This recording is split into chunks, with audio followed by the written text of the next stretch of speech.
अस्सलाम वालेकुम, आप देख रहे हैं सरप्राइज़ टीवी।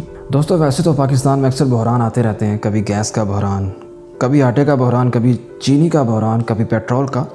इनके साथ साथ एक और बहरान भी हर साल गर्मियों में पाकिस्तान यात्रा करता है, और वो है बिजली का बहरान, जिसे लोड शेडिंग कहते हैं, जिसकी वजह से पाकिस्तान की गरीब आवाम को ना सिर्फ परेशानी और तकलीफ का सामना करना पड़ता है, वहीं गरीब लोग ये सवाल भी करते नज़र आते हैं कि आखिर पाकिस्तान में बिजली इतनी महंगी क्यों है। तो दोस्तों, आज हम बात करेंगे बिजली की महंगाई और इसके ज़िम्मेदारों पर। लेकिन इससे पहले गुजारिश है कि आप इस वीडियो को लाइक करें, सरप्राइज़ टीवी को सब्सक्राइब करें और बेल आइकन को ज़रूर प्रेस करें। दोस्तों, हवा, पानी, सूरज की रोशनी और कोयला वगैरह बिजली बनाने के सस्ते ज़राए हैं, और दुनिया भर में इन्हीं ज़राए से ज़्यादातर बिजली बनाई जाती है। लेकिन बदकिस्मती से पाकिस्तान में इन ज़राए से बेहतर फ़ायदा उठाने की बजाय महंगे तरीन क्रूड ऑयल से बिजली बनाने पर ज़्यादा जोर लगाया गया है। 1990 की दिहाई में पीपल्स पार्टी की हुकूमत ने मुल्क में बिजली की कमी को पूरा करने के लिए प्राइवेट कंपनीज़ को हायर किया। कमीशन की खातिर बनाई गई इन कंपनीज़ को IPPs का नाम दिया गया, जिसका मतलब है इंडिपेंडेंट पावर प्रोड्यूसर्स। ये कंपनीज़ बिजली बनाने के लिए जो तेल इस्तेमाल करती हैं उसे क्रूड ऑयल कहा जाता है। वाज़ेह रहे कि पाकिस्तान में सिर्फ पानी से बिजली बनाने की गुंजाइश 60,000 मेगावाट है।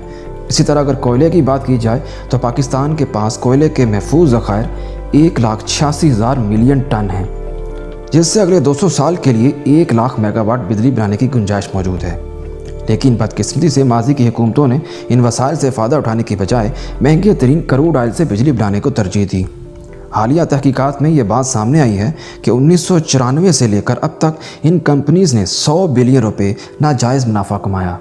सिर्फ यही नहीं, बल्कि गवर्नमेंट से एक्स्ट्रा टैरिफ हासिल करने के लिए ये कंपनीज हमेशा कॉस्ट को बढ़ाकर पेश करती हैं, जिसका असर बराह रास्त आवाम पर टैक्स की सूरत में पड़ता है।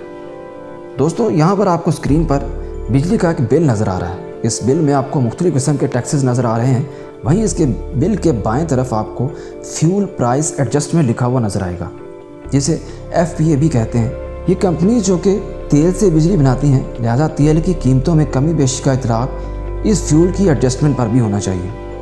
यानी अगर फ्यूल सस्ता होगा तो बिजली भी सस्ती होगी, और अगर फ्यूल महंगा होगा तो बिजली भी महंगी बनेगी। हुकूमत ये फ्यूल उधार खरीद कर इन कंपनीज़ को देती है ताकि वो बिजली बना सकें। फ्यूल प्राइस एडजस्टमेंट वो पैसे हैं जो आप बिजली को बनाने के लिए जो फ्यूल ख़रीदा जा रहा है, ये उसके चार्जेस हैं।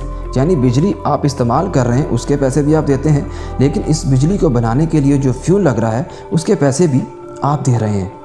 इसकी मिसाल बिल्कुल ऐसे ही है कि अगर आप मार्केट से एक गाड़ी ख़रीदते हैं, अगर उसकी कीमत 10 लाख है, 10 लाख उस गाड़ी की कीमत देने के साथ साथ गाड़ी का मालिक आपको ये भी कहता है कि आपने इसकी कीमत तो दे दी है, लेकिन साथ साथ इसके टायरों की कीमत, इसके ऊपर किए गए पेंट की कीमत, इसको बनाने के लिए जो वर्कर्स को मजदूरी दी गई है, और बिजली का बिल वगैरह जो इस बिल्डिंग का है वो भी आपने देना है। दोस्तों, सुनने में ये बात अजीब और मुज़हिका खेज़ लगती है, लेकिन हकीकत में ऐसा ही है। मज़े की बात यह है कि इस फ्यूल प्राइस एडजस्टमेंट की कीमत के साथ साथ इसके ऊपर अलग से GST है, और फिर मज़ीद इसकी अपनी इलेक्ट्रिसिटी ड्यूटी है, वो भी इसमें ऐड होती है। एक और चीज़ जो आपको बिल में नज़र आती है वो नीलम झेलम सरचार्ज है। नीलम झेलम हाइड्रो पावर प्रोजेक्ट, जिसकी पैदावार 969 मेगावाट है, नीलम झेलम सरचार्ज 1% के हिसाब से लिया जाता है। लेकिन दोस्तों, आपको ये जानकर हैरानगी होगी कि ये सरचार्ज उच्च प्रोजेक्ट की तमीर के लिए लगाया गया था, लेकिन अगस्त 2018 में ये प्लांट ऑपरेशनल होने के बावजूद नीलम झेलम सरचार्ज पर अभी तक ये सरचार्ज लिया जाता है। यूँ कहा जा सकता है कि माजी की हुकूमतों और इन कंपनीज़ ने मिलकर इस मुल्क की गरीब आवाम को खूब लूटा है। मौजूदा हुकूमत ने इन कंपनीज़ और इनके बेनिफिशरीज़ के खिलाफ तहकीकात का आगाज़ किया है, लेकिन देखना यह है कि क्या कौम को लूटा गया पैसा वापस इनकी जेबों में आएगा, या फिर ये भी सिर्फ एहतसाब का एक खोखला नारा साबित होगा। मज़ीद इस तरह की इंफॉर्मेटिव वीडियोज़ देखने के लिए सब्सक्राइब करें सरप्राइज़ टीवी।